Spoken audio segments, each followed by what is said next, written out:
Hello, welcome back to part 2 of our breakdown reaction video of Young Washington is Hurting America.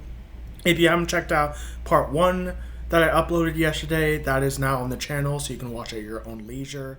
We're going to get back to part 2, reacting to historians John Scott Bennett and Jane Marie's analysis of the movie Young Washington.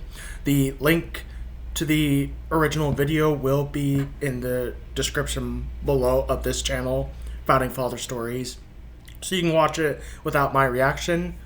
Let's go ahead and get back to it. Because it would be impossible for the average American to relate to Washington if they... Hold on, that's not where we left off. What was... I'm so sorry, here.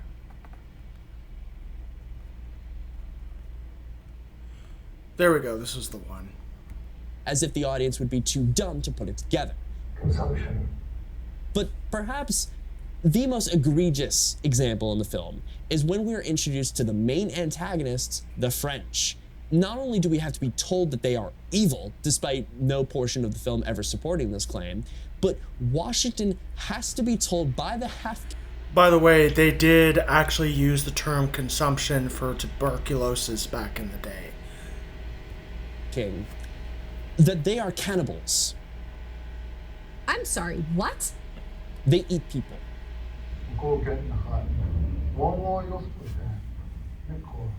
Now, in all fairness, it is accurate that the half-king told people that the French had boiled and eaten his father. But seeing as this is the only insight into the French that we get before we are introduced to them, it warps our perception of them irrevocably. So right. Despite their arrogance matching the condescension of the British toward Washington, we're unable to have a nuanced view of these competing empires because, according to the film, one of them engages in cannibalism. Yeah. Say what you will about the French. You can make fun of them for the stuff that happened in World War II. You can make fun of them, with whatever. But to portray them as cannibals during this period of history, I think is a stretch too far. Anyway, you mentioned the British. How was their portrayal? Abysmal. Oh boy. The Brits are stereotypically pompous morons who think they know everything but need Washington to step in and make it clear to them that this is the new world and their sophisticated European tactics. This dude on the horse here, that is General Braddock. The guy on this white horse here, that is supposed to be Thomas Gage's character. And Thomas Gage was the first of many British commanders in North America who fought against the rebels or the Patriots in the Revolutionary War. And Thomas Gage and George Washington were once fought side by side with each other in this very war. And there were a ton of other Revolutionary War veterans on both sides who were also at Braddock's defeat. People like Charles Lee, Horatio Gates, Daniel Morgan, Daniel Boone, who was a famous frontiersman and a relative of Daniel Morgan. They were all at the Battle of the Monongahela River, or Braddock's defeat in western Pennsylvania in 1755. Just won't fly here. Fallen tree, I believe, sir. Well, how do you expect to win a battle if you can't even defeat a tree? They don't respect the colonists or Washington. Quite frankly, they make Washington look like a loser every chance they get. Are you challenging my authority? You have no authority. Oh no! You can't have Washington be a loser. Yeah, but in all honesty, the film itself makes Washington look like one.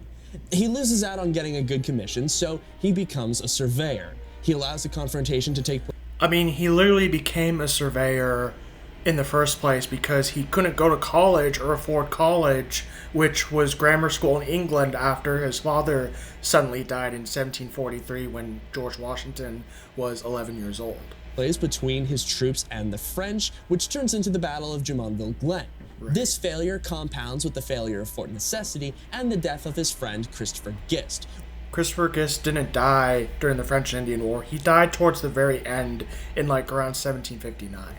Which embarrasses him to the point where he resigns. He then immediately changes his mind after he reads a letter from a recently deceased Lawrence Washington, which literally says, "You were right, I was wrong." Oh God, not more tell don't show. Exactly. Lawrence died 2 years before the Jumonville Glen ambush. He died in the summer of 1752 after his and George Washington's return from Barbados in the Caribbean or the West Indies. But right when we think this is going to be the beginning of like a redemption arc or something, he gets sick with dysentery and is thrown in the back of a wagon. Now, this should put him out of commission entirely.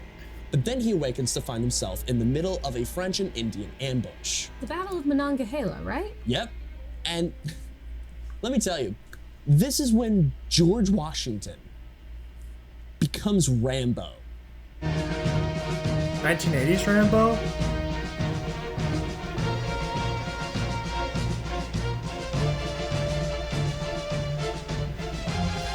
Now, I'll say this. This battle scene was very cheesy from my perspective. Yes, was George Washington a badass historically? Absolutely. But this version of the Battle of the Monongahela is it's a bit cheesy, to say the least. From my perspective, at least. And your perspective on the artistic choices of this scene could be different from mine, and that's okay.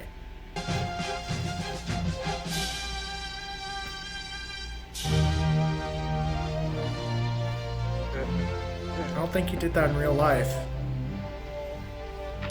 Yeah, no, this is like very, very cheesy. I unless I'm wrong, and please, subscribers, please let me know in the comments if this is something that George Washington actually did as a young man on the frontier.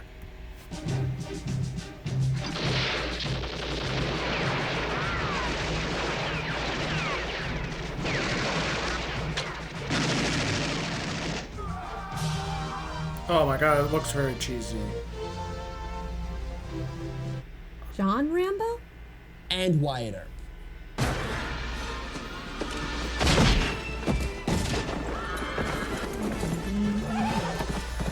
Tombstone's a great movie. It's my favorite Western of all time. Absolutely highly recommend checking out Tombstone if you're a fan of Westerns. Phenomenal cast as well.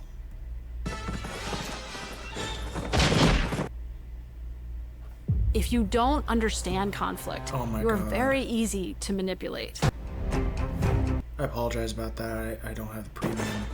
Doing like bullet time like Neo or firing multiple guns like Arnold. All while having dysentery? Still want show, don't tell? From what I know of the French and Indian War, all those other failures are mostly accurate to history, but wasn't Monongahela also a failure? Why is this suddenly a victory of sorts for Washington? Oh, no. Yeah, it did seem a bit off. I mean, George Washington was responsible for organizing the stable retreat of the British and militia forces back from Braddock's Field or the Monongahela after the disastrous ambush that was laid on the British by the French and their native allies. No, not of sorts. Washington saves the entire British force. Monongahela, where they have to do a retreat over Braddock's body?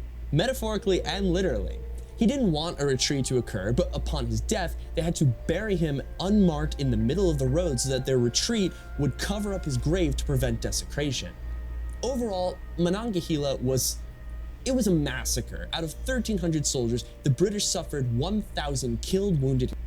Yeah, so those look like the actual numbers from the casualty list from that battle. And this guy over here, the blue uniform and everything, that is George Washington. And captured. The battle was a humiliating defeat that scorned Washington's already tattered reputation and fueled his resentment. Also, this portrait was painted by Charles Wilson Peale in 1772 when Washington was like 40, and this is him carrying a musket. And you can go to sites today and still see this portrait, like at Mount Vernon. For the British. However, in the film, the British officers are praising him for his extraordinary conduct on the battlefield. How else do they change the history to serve the aesthetics? Washington is given command of the Virginia militia. He turns down equal pay for his soldiers, but requests that they get those bitchin' blue coats that will one day be donned by the Continental Army. Never mind that the unit never actually... Okay, I think we'll stop here at 11:32 and we'll resume with part 3 tomorrow. Thank you all so much for watching. If you appreciate what I do on Founding Father Stories, make sure to click that like and subscribe button. See you all tomorrow.